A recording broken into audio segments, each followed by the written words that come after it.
왜 나는 더 이상 흔들리지 않는가? 오늘 저는 제 인생을 완전히 뒤집어 놓은 시편 19편의 한 구절을 여러분과 함께 나누려고 합니다. 여러분, 솔직히 말씀해 주시겠습니까? 오늘 아침 눈을 뜨자마자 가장 먼저 무엇을 보셨습니까? 하늘이었습니까? 스마트폰이었습니까? 우리는 참 쉽게 흔들립니다. 카카오톡 메시지 하나에 기분이 바뀝니다. 인스타그램에 올린 사진의 좋아요가 몇 개 달렸는지에 따라 하루의 기분이 결정됩니다. 유튜브 조회수, 시험 점수, 월급 명세서, 체중계 숫자, 통장 잔고. 숫자 몇 개가 우리 마음을 지배합니다. 누군가의 한마디에 하루 종일 마음이 무겁고 회의 시간에 상사의 표정 하나에 가슴이 철렁합니다. 친구가 나보다 먼저 취업했다는 소식에, 동생이 나보다 먼저 결혼한다는 이야기에, 같은 또래가 이미 집을 샀다는 소문에 마음이 흔들립니다. 우리는 왜 이렇게 쉽게 흔들릴까요? 여러분은 무엇 때문에 흔들리십니까? 사람의 시선입니까? 미래에 대한 불안입니까? 과거의 후회입니까? 지금 당장 해결되지 않는 현실의 무게입니까? 오늘 제가 나누려는 시편 19편 말씀 속에는 바로 이 흔들림의 문제에 대한 하나님의 해답이 담겨 있습니다. 그리고 그 시편 안에 있는 단 한 구절이 어떻게 늘 흔들리던 한 사람의 인생을 완전히 다른 궤도에 올려놓았는지 오늘 그 이야기를 함께 나누겠습니다. 끝까지 함께 해주십시오. 시편 19편은 다윗의 시입니다. 이 시편은 크게 세 부분으로 나뉩니다. 구조를 아시면 말씀이 더 깊이 들어옵니다. 잠깐 설명드리겠습니다. 첫 번째 1절부터 6절까지는 하늘을 이야기합니다. 하늘이 하나님의 영광을 선포하고 궁창이 그의 손으로 하신 일을 나타내도다. 시편 19편 1절 말씀입니다. 해와 달과 별, 밤과 낮, 이 거대한 우주가 말없이도 하나님의 영광을 외치고 있다는 것입니다. 두 번째 7절부터 11절까지는 말씀을 이야기합니다.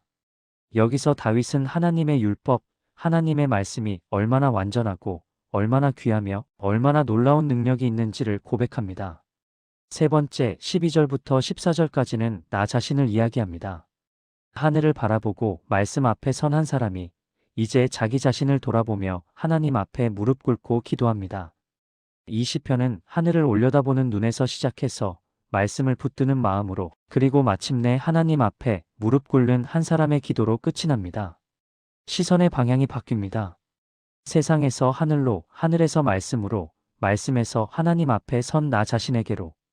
그리고 그 끝에 나오는 구절이 바로 오늘 우리가 함께 붙들 말씀입니다. 시편 19편 14절입니다.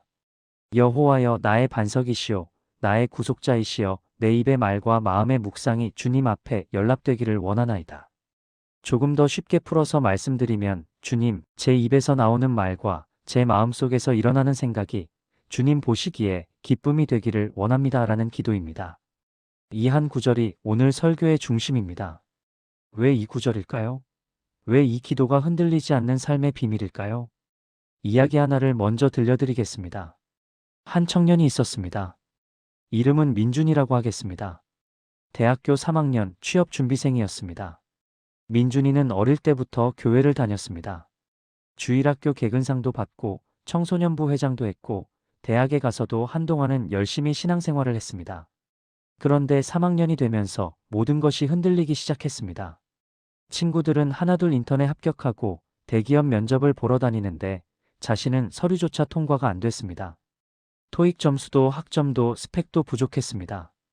SNS를 열 때마다 친구들의 합격 소식이 올라왔습니다. 축하해라고 댓글은 달았지만 마음속에선 질투와 자괴감이 올라왔습니다. 나는 왜 이 모양일까?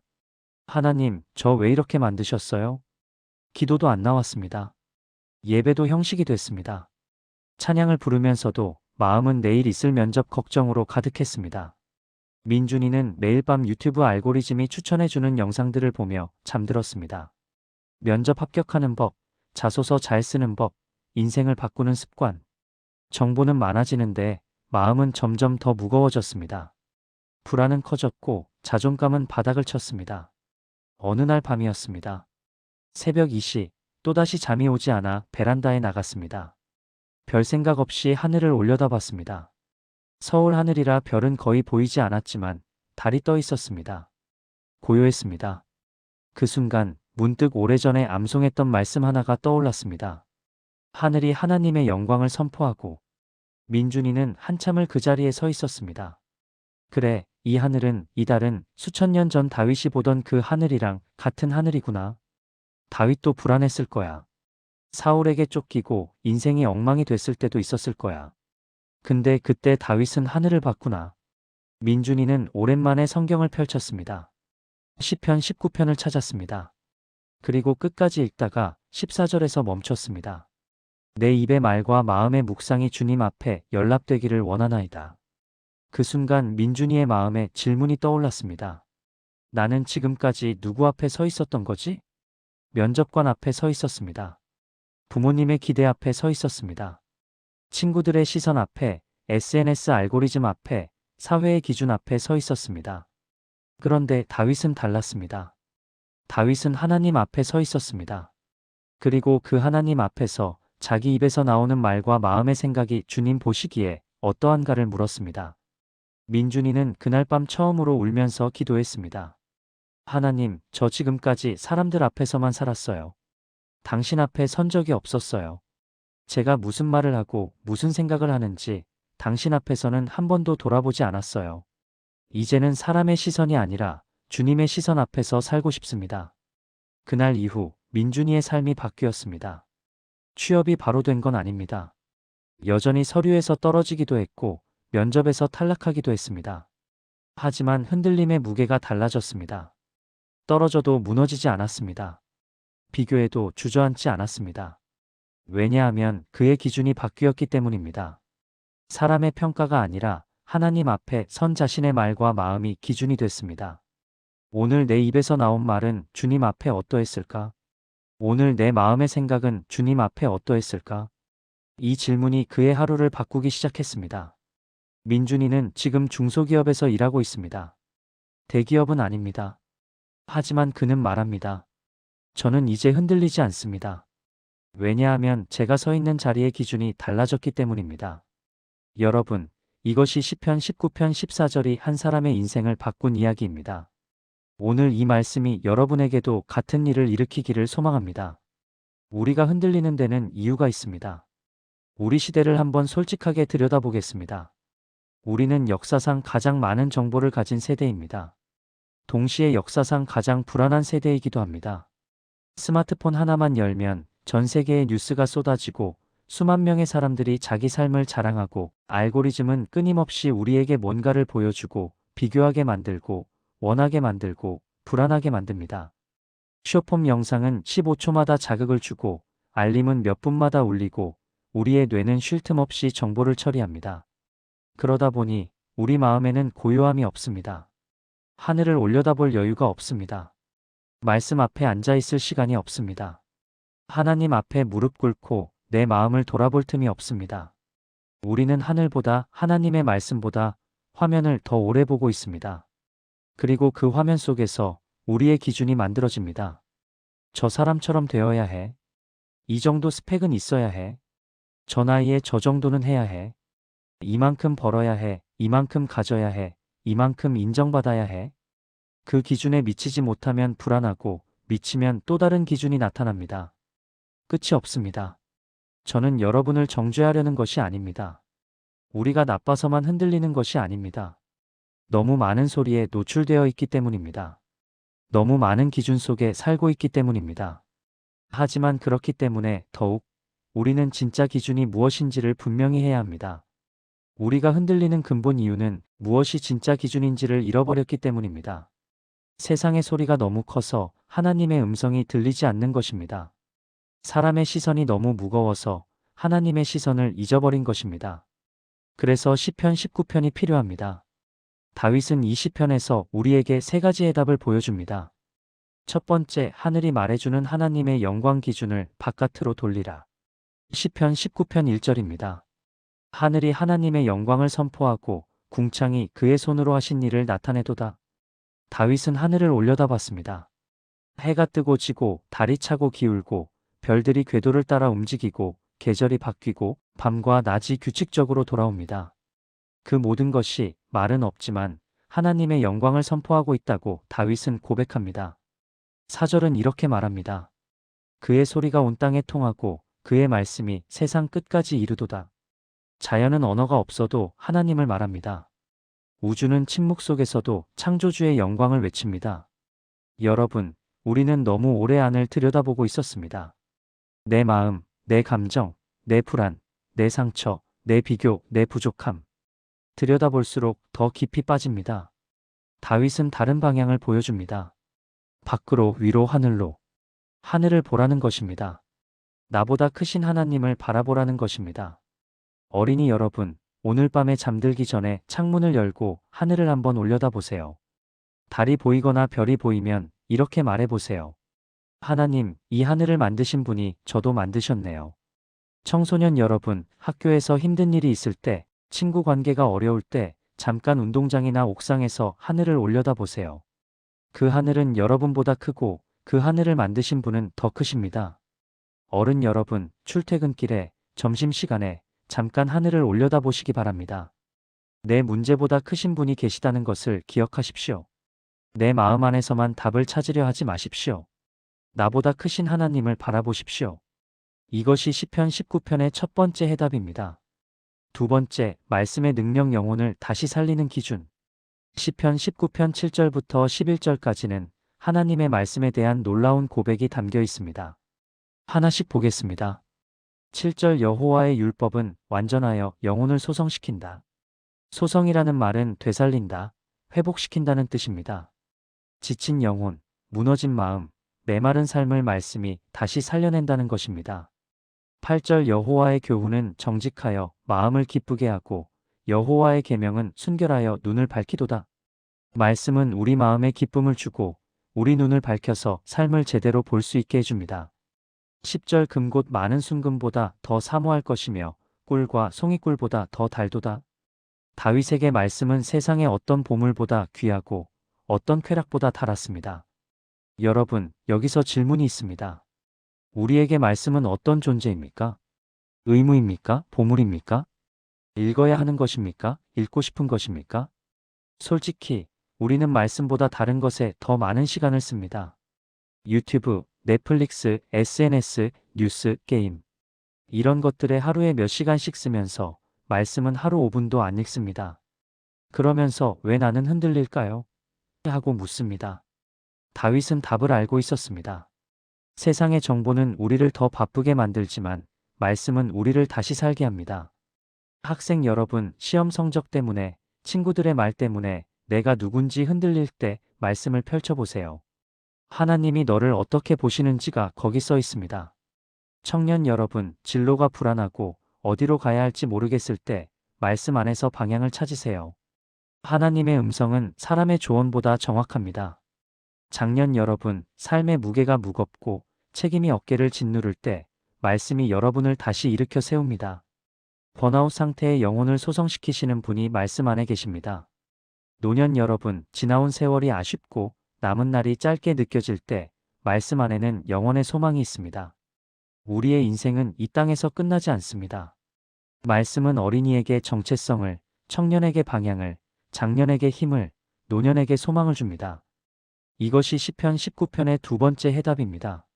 세 번째, 하나님 앞에서의 정직한 고백 흔들리지 않는 삶의 비밀. 이제 시편 19편의 마지막 부분, 12절에서 14절입니다. 여기서 다윗은 갑자기 자기 자신을 돌아봅니다. 12절 자기 허물을 누가 능히 알리오, 나를 숨은 허물에서 벗어나게 하소서. 다윗은 고백합니다. 하나님, 저는 제 허물을 다 알지도 못합니다. 제가 모르는 죄, 숨겨진 죄, 무의식적으로 짓는 죄가 있습니다. 거기서 저를 건져주세요. 13절 또 주의 종을 교만에서 지켜주셔서 그것이 나를 주장하지 못하게 하소서. 교만, 자기중심, 내가 기준이 되는 죄, 이것이 나를 지배하지 못하게 해달라고 기도합니다. 그리고 마침내 14절. 여호와여 나의 반석이시오, 나의 구속자이시여, 내 입의 말과 마음의 묵상이 주님 앞에 연락되기를 원하나이다. 이것이 다윗의 기도의 결론입니다. 내 입의 말, 내가 하는 말, 마음의 묵상, 내 마음속에서 일어나는 생각, 이것이 주님 보시기에 기쁨이 되기를 원합니다. 여러분, 이 기도가 왜 흔들리지 않는 삶의 비밀일까요? 우리가 흔들리는 이유는 기준이 자꾸 바뀌기 때문입니다. 오늘은 이 사람의 평가에, 내일은 저 사람의 시선에, 모레는 또 다른 기준에 맞추려고 합니다. 그런데 다윗은 기준을 딱 하나로 고정시킵니다. 주님 앞에. 내 말이 사람들에게 어떻게 들리느냐가 아니라 주님 앞에 어떠한가. 내 생각이 세상 기준에 맞느냐가 아니라 주님 앞에 어떠한가. 이 기준 하나가 삶의 중심을 잡아줍니다. 흔들리지 않는 삶은 내가 완벽해서 가능한 것이 아닙니다. 다윗도 수많은 실수를 했고 죄를 지었고 넘어졌습니다. 하지만 다윗은 매일 하나님 앞에 솔직했습니다. 숨은 허물도 고백하고 교만도 고백하고 말의 죄도 마음의 죄도 다 가져갔습니다. 흔들리지 않는 삶은 매일 하나님 앞에 솔직해지는 사람에게 주어지는 선물입니다. 이제 각 세대에게 직접 말씀드리겠습니다. 어린이 청소년을 향해. 청소년 여러분, 학생 여러분. 여러분은 지금 비교의 한가운데 살고 있습니다. 성적으로, 외모로, 인기로, SNS 팔로워 수로 비교당합니다. 친구의 말 한마디에 하루가 무너지기도 합니다. 기억하십시오. 여러분의 가치를 정해주는 진짜 기준은 친구들의 말이 아닙니다. 여러분을 만드신 하나님의 말씀입니다. 하나님은 여러분을 심히 좋다고 말씀하셨습니다. 그분의 평가가 진짜입니다. 청년 여러분, 진로가 불안하고 관계가 어렵고 미래가 안 보일 때가 있습니다. 주변 사람들의 조언도 다 다르고 정보는 넘쳐나는데 정작 내가 어디로 가야 할지 모르겠습니다. 기억하십시오.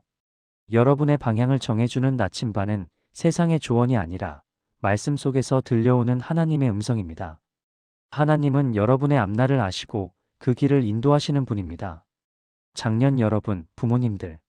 책임의 무게가 무겁습니다. 가정도, 직장도, 자녀도, 노부모도 돌봐야 합니다. 몸도 예전 같지 않고 마음도 지쳐갑니다. 기억하십시오. 오늘도 버티게 하는 힘은 성취가 아니라 말씀 속에서 날마다 새로 주시는 하나님의 위로와 약속입니다. 새 힘을 얻으리니 독수리가 날개치며 올라감 같을 것이요. 이사야 40장의 약속이 여러분의 것입니다. 어르신 여러분, 지나온 세월에 후회도 있고 아쉬움도 있으실 것입니다. 몸이 예전 같지 않고 떠나보낸 사람들이 그립습니다. 기억하십시오. 주님 안에 있는 자에게는 여전히 오늘이 있고 영원히 있습니다. 이 땅의 삶이 전부가 아닙니다. 가장 좋은 것은 아직 오지 않았습니다. 시편 19편의 말씀을 붙들고 오늘도 주님 앞에 서십시오. 말씀을 듣기만 하면 금방 잊어버립니다. 오늘 말씀을 실제로 삶에 적용할 수 있도록 딱 3가지만 제안드리겠습니다. 흔들리지 않는 삶을 위한 작은 시작입니다. 첫째, 하루 10분 말씀 앞에 멈추기. 이번 주 동안 시편 19편을 매일 읽어보세요. 14절 말씀을 암송해 보세요. 내 입의 말과 마음의 묵상이 주님 앞에 연락되기를 원하나이다. 이 한 구절을 가슴에 새기십시오. 둘째, 하루 한 번 하늘 올려다보기. 스마트폰을 내려놓고 잠깐 하늘을 보십시오. 아침에, 점심에, 저녁에 언제든 좋습니다. 하늘을 보며 하나님, 이 하늘을 만드신 분이 오늘 제 삶 또 붙들고 계시죠라고 고백해 보십시오. 셋째, 하루 마무리 기도한 문장. 잠들기 전에 이 질문을 스스로에게 던져 보십시오. 오늘 내 입에서 나온 말은 주님 앞에 어떠했을까? 오늘 내 마음의 생각은 주님 앞에 어떠했을까? 그리고 짧게 회개하고 감사하고 내일을 맡기며 잠드십시오. 이 3가지 어렵지 않습니다. 하지만 꾸준히 하면 여러분의 삶이 달라질 것입니다. 오늘 우리는 함께 시편 19편을 보았습니다. 하늘을 올려다보라는 말씀을 들었습니다. 말씀이 우리 영혼을 살린다는 것을 배웠습니다. 그리고 하나님 앞에 솔직하게 서는 것이 흔들리지 않는 삶의 비밀이라는 것을 알았습니다. 처음에 제가 질문드렸습니다. 여러분은 무엇 때문에 흔들리십니까? 사람의 시선입니까? 미래의 불안입니까? 과거의 후회입니까? 현실의 무게입니까? 오늘 이 자리에서 그 질문이 바뀌기를 소망합니다. 왜 나는 이렇게 쉽게 흔들리는가? 에서 왜 나는 더 이상 흔들리지 않는가로. 그 비밀은 하나입니다. 내가 서 있는 자리의 기준이 달라지는 것입니다. 사람 앞이 아니라 하나님 앞에 서는 것입니다. 세상의 기준이 아니라 말씀의 기준으로 사는 것입니다. 매일 내 입의 말과 마음의 묵상을 주님 앞에 가져가는 것입니다. 그러면 흔들려도 무너지지 않습니다. 넘어져도 다시 일어납니다. 왜냐하면 우리의 반석 되시는 하나님이 붙들어 주시기 때문입니다. 시편 19편 14절 말씀 다시 한번 함께 읽겠습니다. 여호와여 나의 반석이시요 나의 구속자이시여 내 입의 말과 마음의 묵상이 주님 앞에 연락되기를 원하나이다. 이 한 구절이 여러분의 인생을 뒤집어 놓는 말씀이 되기를 축복합니다. 함께 기도하겠습니다. 눈을 감으셔도 좋습니다. 하나님 아버지 감사합니다. 오늘 시편 19편 말씀을 통해 우리에게 말씀해 주셔서 감사합니다. 우리는 너무 쉽게 흔들렸습니다. 사람의 시선에, 세상의 기준에, 보이는 것들에 마음이 요동쳤습니다. 그러나 오늘 주님 앞에 다시 서기 원합니다. 하늘을 올려다보며 주님의 영광을 기억하기 원합니다. 말씀 앞에 앉아 우리 영혼이 다시 살아나기를 원합니다. 그리고 매일 우리의 입의 말과 마음의 묵상이 주님 앞에 기쁨이 되기를 원합니다. 주님, 이 기도가 오늘만의 감동으로 끝나지 않게 해주세요. 내일도 모레도 이 말씀을 붙들고 살아가게 해주세요. 흔들리는 세상 속에서 흔들리지 않는 반석 위에 서게 해주세요. 예수님의 이름으로 기도합니다. 아멘. 오늘 말씀이 여러분의 마음에 닿으셨다면 이 영상이 꼭 필요한 분에게 함께 나눠주세요. 지금 흔들리고 있는 누군가에게 이 시편 19편의 말씀이 힘이 될 수 있습니다. 그리고 앞으로도 말씀으로 함께 흔들리지 않는 삶을 걸어가고 싶으시다면 구독과 좋아요로 함께 해주세요. 여러분의 작은 응원이 이 복음이 더 멀리 전해지는 통로가 됩니다. 감사합니다. 다음 영상에서 또 만나겠습니다.